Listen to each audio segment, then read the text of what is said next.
Je crois qu'il sommeille en nous un potentiel plus grand que l'on imagine, et que le révéler n'est qu'une question d'entraînement.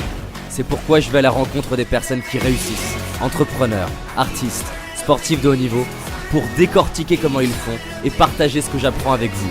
Car mon but est qu'ensemble, on aille réaliser nos rêves. Je m'appelle David Laroche, et voici mon podcast.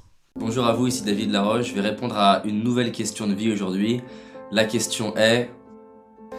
Ça c'est une belle question. Comment trouver la bonne personne en couple? La première réponse, je sais pas si elle va vous plaire, qui vient de venir, c'est que je pense que soyez prêts à tester des mauvaises personnes avant. Je pense que plus on a la pression de trouver la bonne personne, plus c'est dur d'être ouvert à soit être en relation avec la bonne personne ou alors réaliser que c'est la bonne personne, parce que de toute façon, et j'ai une autre mauvaise nouvelle du coup, de toute façon que ce soit la bonne ou la mauvaise personne, il y aura des choses que vous n'allez pas aimer chez cette personne, des choses qui vont vous challenger et qui vont être inconfortables, et il y a un sens à ça. Einstein disait l'amour c'est de la synthèse des opposés, c'est des énergies opposées. On a souvent la construction du fait que être en couple c'est que confortable et c'est que du plaisir. Simplement il y a rien en fait dans la vie ni dans l'univers qui est que dans un sens mais pas dans l'autre. Et donc le but du couple n'est pas de nous rendre heureux en fait. Le but du couple c'est à la fois de nous faire grandir et à la fois de nous compléter à l'intérieur de nous-mêmes, découvrir des choses qui existent à l'intérieur de nous mais qu'on n'a pas encore révélées.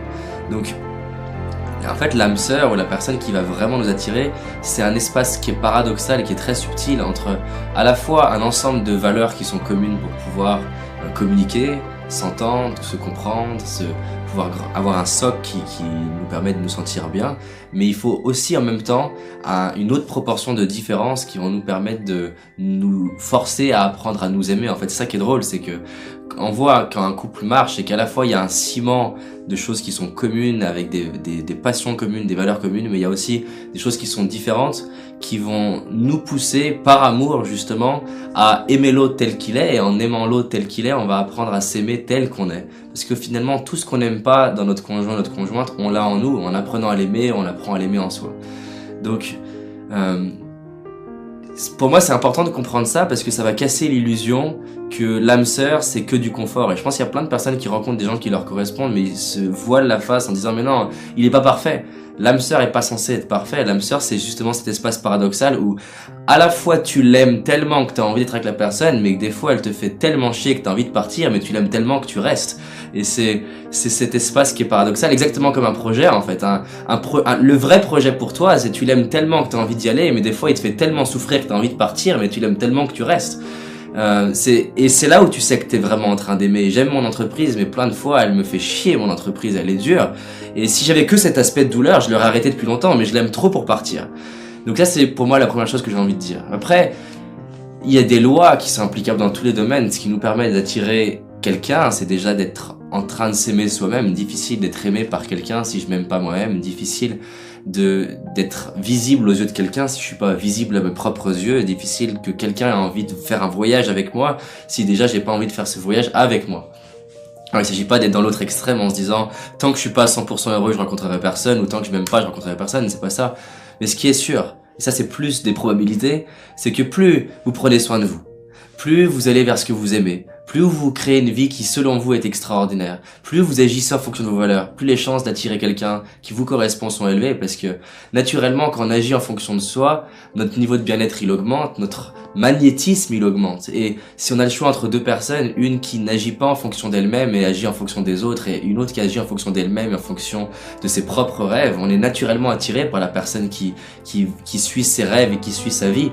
Et quand je dis attiré, c'est même pas seulement dans le couple, on est attiré tout court par les hommes et par les femmes qui vivent en fonction de leur propre cœur. Donc vous voulez avoir quelqu'un vous allez pouvoir ouvrir votre cœur et elle va vous ouvrir son cœur. Déjà, vivez en fonction de votre propre cœur, créez-vous une vie que vous trouvez vous-même géniale, suivez ce qui est important pour vous et après, comprenez que ça arrive au moment où vous êtes prêt. Donc ce que ça veut dire, c'est que c'est une illusion de croire que être en couple maintenant va rendre plus heureux. Parce que comme tout ce qui est à l'extérieur, ça amplifie qui je suis. Et si je suis pas encore heureux avec moi-même, mon couple va être mon fléau. Si j'arrive déjà à être un minimum heureux avec moi-même, mon couple va me permettent de continuer de grandir avec bien-être et souffrance. Donc, si je résumais un peu tout ça, je dirais 1, de prendre soin de soi et de suivre son cœur. 2, de sentir que ça arrivera au bon moment, et tant que ça arrive pas, c'est que c'est parfait, c'est que c'est là pour me faire grandir. Et 3, d'être prêt à me tromper. Et dans tout ça, vous rencontrerez l'âme sœur. Après, je pourrais en parler pendant des heures parce que c'est un sujet qui est riche. Mais déjà, méditez là-dessus. Dites-moi en commentaire les questions auxquelles vous voulez que je réponde. Je suis présent là pour vous. Et pareil, si vous pensez que cette vidéo elle peut soulager quelqu'un qui se maltraite avec cette question, et ben partagez la vidéo. À très vite. J'espère que tu as aimé ce podcast. Si c'est le cas, abonne-toi pour que je puisse te partager d'autres stratégies pour réussir tes rêves et tes projets. Laisse-moi un 5 étoiles, ça me ferait vraiment plaisir. Et si tu as envie d'aller plus loin, j'ai réalisé une vidéo qui s'appelle les 5 erreurs que font la majorité d'entre nous et qui va causer l'échec de nos projets, nos rêves et notre réussite. En sachant qu'une seule de ces erreurs va t'empêcher de réussir et d'être pleinement heureux. C'est une certitude. C'est une vidéo gratuite, en tout cas pour l'instant, et pour la trouver, tape dans Google David Laroche, les 5 erreurs cadeaux. David Laroche, les 5 erreurs cadeaux. Et tu vas tomber dessus. Je te dis à très vite pour un prochain podcast, et on avance ensemble.